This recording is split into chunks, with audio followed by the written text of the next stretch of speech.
There's a reason they put fire lookouts on the highest peaks, miles from the nearest road. It's so you can see everything coming. But when you're up there alone for weeks at a time, surrounded by nothing but dark timber and wind, you start to realize something. You can see everything coming. And sometimes, you see things you really, really wish you hadn't. Welcome to True Terror Files Official. The job of a fire lookout seems romantic. A little cabin in the sky, 360-degree views, the simple task of watching for smoke and calling it in. But the reality is different. It's a solitary confinement of your own choosing. The quiet gets so deep you can hear your own blood moving. And when something breaks that silence, something that shouldn't be at 7,000 feet in the middle of a national forest, doesn't just startle you, it rearranges something fundamental in your brain. Tonight we have 3 accounts from 3 different lookout towers and 3 different mountain ranges, all with one common thread. The moment they realized they were not the only ones on the mountain. One man saw a light where no light should be. One woman heard a voice coming through a dead radio. And one veteran lookout discovered that what's outside the window might already be looking back at her. Let's take the climb.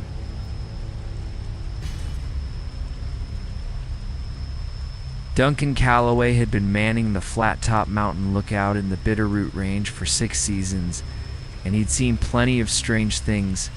Heat lightning, ball lightning, once even a family of mountain goats on the catwalk at 2 a.m., but he'd never seen a light down in the drainage that he couldn't explain. The first week of August was always the worst for dry lightning. So Duncan was sleeping in shifts, waking every couple hours to scan the horizon with his binoculars and the Osborne Firefinder. On this particular night, around 11:30, he stepped out onto the catwalk to take a leak, and that's when he saw it. A single, stationary point of warm yellow light about 2 miles down in Moose Creek drainage, right where the old mining road used to dead end before the washout of 97. He grabbed his binoculars and focused in. The light wasn't flickering like a campfire. It was steady, electric, and it was moving. Not like someone walking with a flashlight, more like it was hovering, bobbing slightly, maybe 4 feet off the ground. Duncan knew that drainage. There was nothing down there but a collapsed mine at it the Forest Service had blasted shut with dynamite 20 years ago, and a rusted outer cart half buried in scree. No trail, no road access, no reason for anyone to be there. He went inside, pulled out the radio handset to call it in to dispatch, but the handset was dead. Not static, just dead, like the cord had been cut. He checked the connection. Fine, the backup battery powered up. Tried again. Nothing. Duncan made a decision he'd regret for the rest of his life. He decided to hike down at first light and check it out himself. At 5:30 a.m., he strapped on his pack, grabbed his bear spray and his .45, and started down the switchbacks. The hike took an hour and a half through thick brush and down timber. When he reached the clearing where the mine entrance was, he stopped cold. The old blast rubble that had sealed the mine entrance for 2 decades was gone. Not collapsed, not eroded, removed. The dark mouth of the adit yawned open, perfect arch cut into the mountainside, and from inside came the faint smell of ozone and wet. Rusted iron. He clicked on his flashlight and stepped inside. The tunnel floor was smooth, almost swept clean. No animal tracks, no bat guano. And the walls were covered in something. Duncan ran his beam across the rock. Someone had been writing, not carving, painting, but something dark and flaking. Symbols, long strings of interconnected circles and lines that didn't match any language he'd ever seen. It covered every surface, floor to ceiling, as far as his beam would reach. He followed the tunnel for maybe 60 feet until it opened into a small chamber. In the center of the chamber was the source of the light he'd seen. Camping lantern, battery-powered, sitting on a flat rock, still on. Beside it was a neat stack of Forest Service topo maps, all of them marked with red circles around every fire lookout tower within 100 miles. Flat Top was circled 3 times. The red ink pressed so hard into the paper it had torn through. Duncan heard a shuffle behind him, not from the entrance, from deeper in the mine. Slow, dragging footstep on loose rock. Then a voice, low and dry like wind through dead pine needles. "You were supposed to stay up there?" Duncan didn't turn around. He dropped his flashlight, lunged forward, grabbed the lantern, and ran. He ran through the dark tunnel with the lantern swinging wildly, bouncing off the painted symbols, his own panicked breathing the only sound. He burst out into the morning sun, scrambled up the slope through the brush, and didn't stop until he reached the locked door of the lookout. He radioed dispatch on the backup frequency and reported a squatter in the old mine. The Forest Service sent a law enforcement officer and 2 rangers the next day. They found the mine entrance sealed, not with blast rubble with fresh concrete, still wet, no footprints, no lantern, no maps, and the symbols Duncan described. The officer took one look at the freshly poured concrete and told Duncan, "Whatever you saw, forget it, and don't go down there again." Duncan finished his season in a daze, requested a transfer to a desk job in Missoula, and never set foot on a mountain again. But he still has nightmares about that voice, and the way the concrete looked exactly like it had been poured from the inside.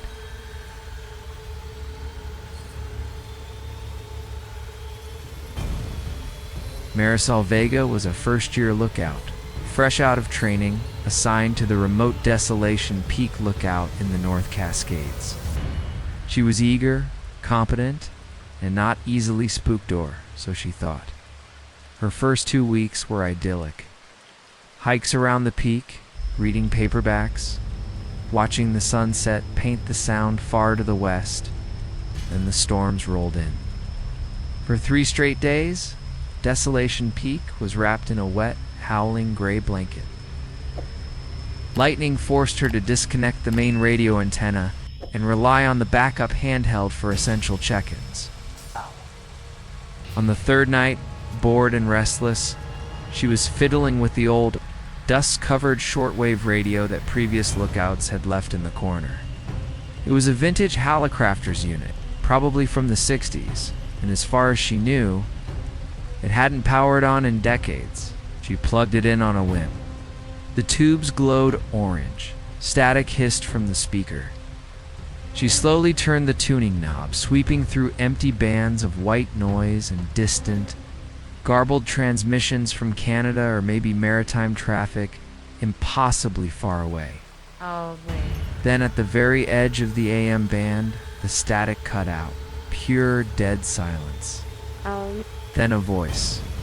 A man's voice, calm and conversational, but with an odd flanging quality, like it was coming through a long metal pipe. Desolation Peak. Can you hear me? Over. Marisol froze. She hadn't keyed any mic. She didn't even know if this old radio could transmit. She stared at the glowing dial. The voice came again. "I know you're listening." The light in the window gave you away. Over, her blood went cold. She was sitting in the dark. The only light in the cabin was the faint orange glow of the radio tubes and the dim red of her headlamp on the table. She hadn't turned on the overhead lantern. She slowly looked over her shoulder at the large windows that wrapped around the cupola. Her own reflection stared back, dim and ghostly.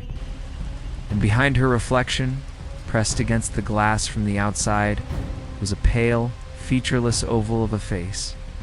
She screamed and scrambled away from the window, knocking over her chair. The radio crackled. "Don't do that. You'll scare her." Over. Marisol grabbed her handheld and tried to call dispatch. Static. She grabbed the main radio. Mike, the one she'd disconnected from the antenna. She keyed it anyway. Mayday, mayday. This is Desolation Peak. I have an intruder on the catwalk. The old shortwave radio cut her off. The voice now louder, clearer, filling the small cabin. They can't hear you. No one can hear you up here. That's the whole point, isn't it? Over. She looked at the windows again. The face was gone, but she could hear footsteps. Slow, deliberate footsteps on the wooden catwalk that encircled the entire glass floor. Creak, step, circling. She grabbed the bear spray and her heavy mag light and stood with her back against the center support pole. Watching the windows, the footsteps stopped right at the door. The doorknob, an old brass thing with a simple lock, began to slowly turn. The lock held. The turning stopped. The radio. She doesn't like being locked out. She's been up here a long time. Longer than the tower. Longer than the trees. You should let her in. Over. Marisol didn't let her in. She sat against that pole, clutching the bear spray, watching the door and the windows until the gray light of dawn finally bled through the storm clouds. The footsteps had stopped around 3 a.m. When the sun was fully up, she checked the catwalk. It was wet from the rain, but there were no footprints. No sign anyone had been there. The old shortwave radio was cold. She unplugged it and shoved it in the storage closet. She finished her season, but she never spoke of that night to anyone until years later.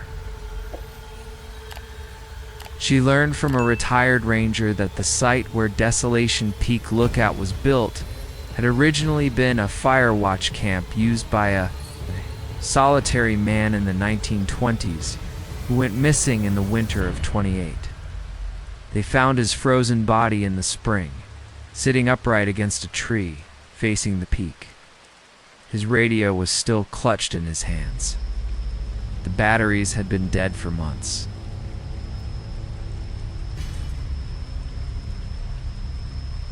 Lorna Phelps had spent 15 summers in the Black Rock Ridge Lookout in the Blue Mountains of Oregon.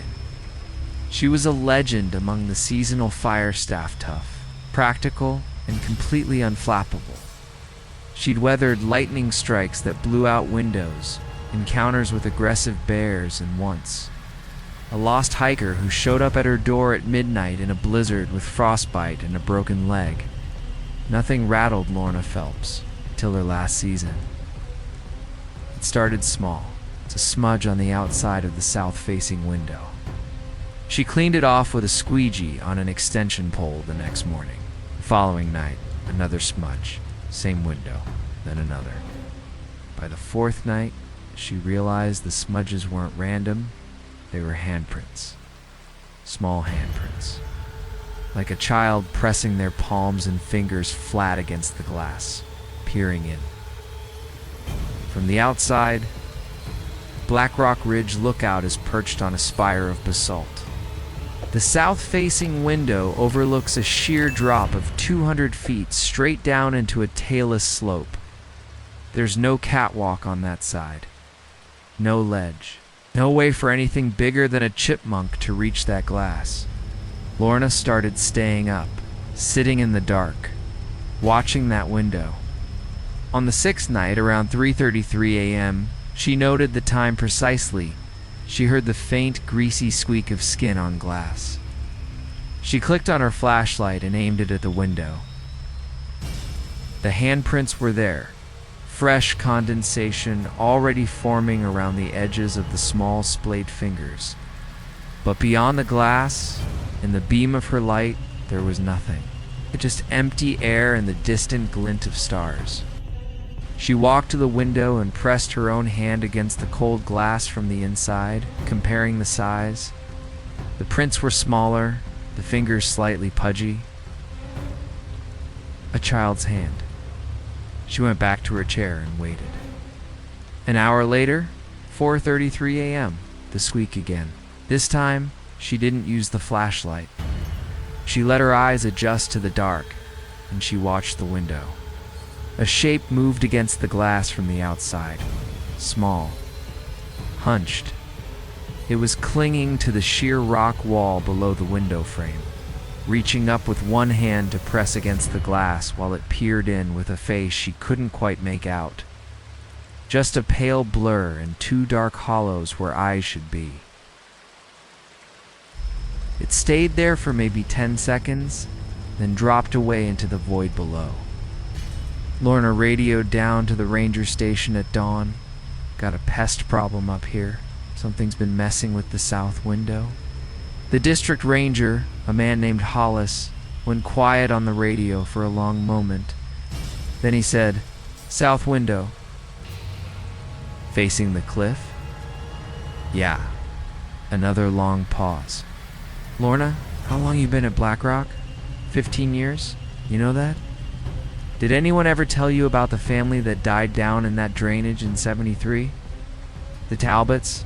Lorna hadn't heard the name. Hollis told her.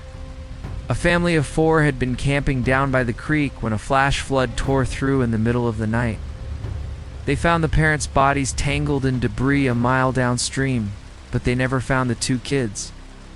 A 6-year-old boy and a 4-year-old girl, as the search went on for weeks.